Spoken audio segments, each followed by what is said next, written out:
Hey guys, it's Alex. I have to hold the phone right now because if I put it up against the glass or if I don't have a holder because I have this massive external battery that's just all jacked up. So you're gonna have to put up with my ugly mug kind of close up.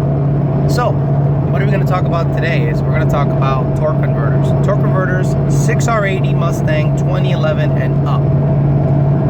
A lot of people, when they buy their Mustang for the first time and they get in it, they start modding it, the typical mods, headers, cold air, maybe some injectors and E85, go to the track and, track that hooks, they get a good tire, and the first thing they complain about is, man, this thing is fucking lazy out of the hole. Even though the 6R80 has like a 4:10 first gear ratio, a lot of guys complain, man, it's lazy out of the hole. So what's the first thing people tend to do? They get rear gears. They say, well, fuck it, let me get out of the hole better by getting a set of 355s, 331s, 373, hell, even 410. The stock gear set on 6R80 Mustangs, for the most part, are 315. There are some that come with 355s. I have to put that in there because one of you motherfuckers is gonna do some fucking research and be like, oh, you don't know what the fuck you're talking about.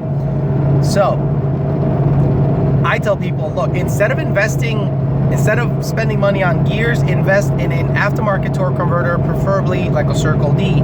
They're out of Houston. They make a great converter for the 6R80. Now, which converter to get? Well, that all depends. You have to kind of you gotta pretty much project what your project is gonna be in a couple of years, because I guarantee what's going on this year is totally different than next year. If you're NA this year, you're gonna put a blower on next year. Why? Because you have 5 kids and you get a huge tax return and you blow that all on boost. So I tell people, get an aftermarket torque converter. I like the 2C or the 3C on naturally aspirated and boosted vehicles. It seems to work really well as long as your suspension is set up properly. Whoa, I'm shaking. As long as your suspension is set up properly, I think that 2C will work well NA. It'll work well boosted.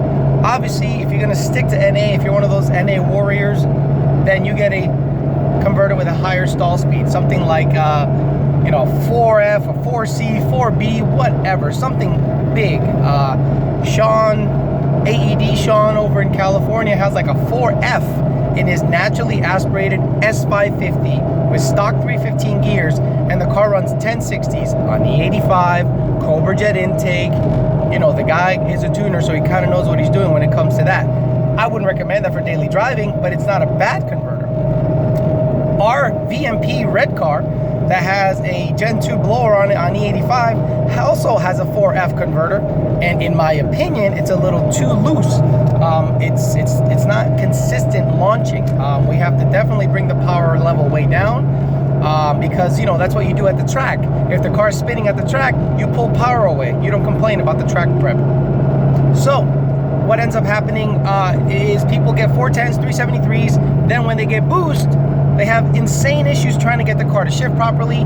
The car's too wild out of the hole, because if you get a 373 with a 410 first gear, fucking thing's gonna spin. It's a guarantee. It's gonna be really, really tough to get it to hook. So I tell people, stick with the 315s, get an aftermarket torque converter, and if you're making big boy power, 750, 800 and up, then you dial it back via the tune. You take timing away on the hit. There's many things you can do to get the car to leave good out of the hole without having to complain about the track or have issues.